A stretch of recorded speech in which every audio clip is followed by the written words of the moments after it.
স্বেচ্ছাসেবক দল বারান্দন উপজেলা ঢাকা। বিসমিল্লাহির রহমানির রহিম। বাংলাদেশ জাতীয়তাবাদী দল বিএনপি গঙ্গাপুর ইউনিয়ন ৭-৮ নং ওয়ার্ড কর্তৃক আয়োজিত আজকের এই নির্বাচনী মত বিনিময় সভায় উপস্থিত আছেন বরহানুদ্দিন উপজেলা বিএনপির সদস্য সচিব অ্যাডভোকেট কাজী আজম, উপস্থিত আছেন বরহানুদ্দিন উপজেলা বিএনপির যুগ্ম আহ্বায়ক বিআরডিবির চেয়ারম্যান সাবেক চেয়ারম্যান মঞ্জুর আলম ফিরোজ কাজী, উপস্থিত আছেন যুব দলের সংগ্রামী আহ্বায়ক জনাব শিহাবুদ্দিন হাওলাদার, উপস্থিত আছেন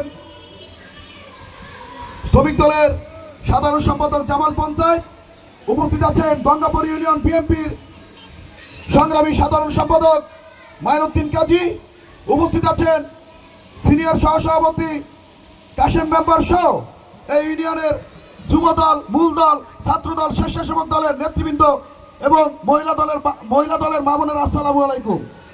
সংগ্রামী সাথী ভাইরা আমার,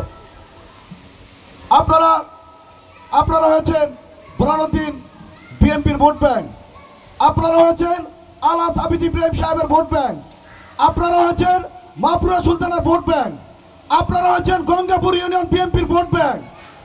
আপনারা যদি বিএনপিকে টিকিয়ে রাখেন, এই বিএনপি টিকে থাকবে। আপনারা যদি ভালো থাকেন, এই বিএনপি ভালো থাকবে। আপনারা সকলে ঐক্যবদ্ধ হয়ে সামনের নির্বাচনে আলহাজ হাফিজ ইব্রাহিম সাহেবকে কিভাবে বিপুল ভোটে ধানের শীষ মার্কায় জয়যুক্ত করতে হয়, আপনারা সেটা গঙ্গাপুরবাসী করে দেখবেন। বন্ধুরা আমার, সংগ্রামী সাথী ভাইরা আমার, এই গঙ্গাপুর ইউনিয়নের সুনাম আছে। এই গঙ্গাপুর ইউনিয়নে সবচেয়ে বেশি আওয়ামী লীগের দোসর ছিল না? আওয়ামী লীগের কিছু মেম্বার ছিল আওয়ামী লীগের দোসর, তাদের ভাবে চাল চলনে এই গঙ্গাপুর ইউনিয়নে থাকা যেত না। থাকতে পারতেন? আজকে তারা কোথায়?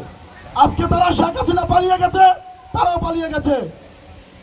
আপনারা দোয়া করেন এরকম আওয়ামী লীগের দোসর যেন এই গঙ্গাপুর ইউনিয়নে আর জন্মগ্রহণ না করে। প্রিয় বন্ধুরা আমার, আপনারা এই গঙ্গাপুর ইউনিয়ন থেকে আপনারা 15 দিনে হেঁটে হেঁটে অনেক মিছিল প্রোগ্রামে গেছিলেন। এই মাইনুদ্দিন কাজী, আমি ওনাকে মামা ডাকি, কাশেম মেম্বার, এই আনু মামা, ওনাদেরকে আমি মামা ডাকি। ওনাদের নেতৃত্বে আপনারা 1 সেপ্টেম্বর যখন আমাদেরকে আমতলা আমাদের প্রয়াত মিলন চেয়ারম্যানের বাসার সামনে যখন হামলা করেছে, তখন আমি মাইনুদ্দিন মামাকে ফোন করেছি যে মামা আপনারা ঢোকেন। আমরা যদি একবার ঢুকি তাহলে এই 15 দিন বাজার আমরা স্বাধীন করে আসবো। সংগ্রামী ভাইয়েরা আমার, কিন্তু সেদিন গঙ্গাপুরের লোক ঢুকতে পারে না, ঢুকতে দেয় না আওয়ামী লীগের দোসর। কিন্তু আজকে সেই আওয়ামী লীগের দোসর কোথায় গেছে? আজকে তারা পালিয়ে গেছে।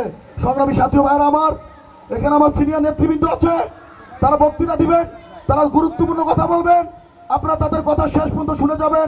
আজকে আমি খুব আনন্দিত হয়েছি, এখানে প্রত্যেকটা সংগঠন, মূল দল, যুব দল, স্বেচ্ছাসেবক দল, শ্রমিক দল, মহিলা দলের মা বোনেরা, আপনারা সবাই স্বতঃস্ফূর্তভাবে অংশগ্রহণ করেছেন।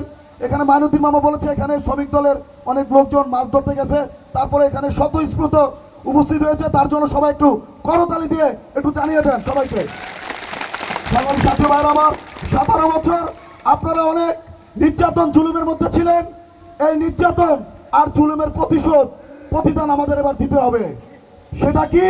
সেটা হচ্ছে ধানের শীষ মার্কায় ভোট দিয়ে আপনারা 17 বছরের প্রতিশোধ দেবেন। কি ভাই নেবেন? আপনারা 17 বছরের প্রতিদান দিবেন এবার আলহাজ হাফিজ ইব্রাহিম সাহেবকে ভোট দিয়ে। সংগ্রামী সাথী ভাইরা আমার, আমি উপজেলা স্বেচ্ছাসেবক দলের পক্ষ থেকে সংগ্রামী শুভেচ্ছা জানিয়ে আমি আমার সংক্ষিপ্ত বক্তব্য শেষ করছি। বাংলাদেশ জিন্দাবাদ, শহীদ জিয়া অমর হোক, খালেদা জিয়া জিন্দাবাদ, তারেক রহমান জিন্দাবাদ, আলহাজ হাফিজ ইব্রাহিম জিন্দাবাদ, জনাব মাহফুরা সুলতান জিন্দাবাদ। ধন্যবাদ সবাইকে।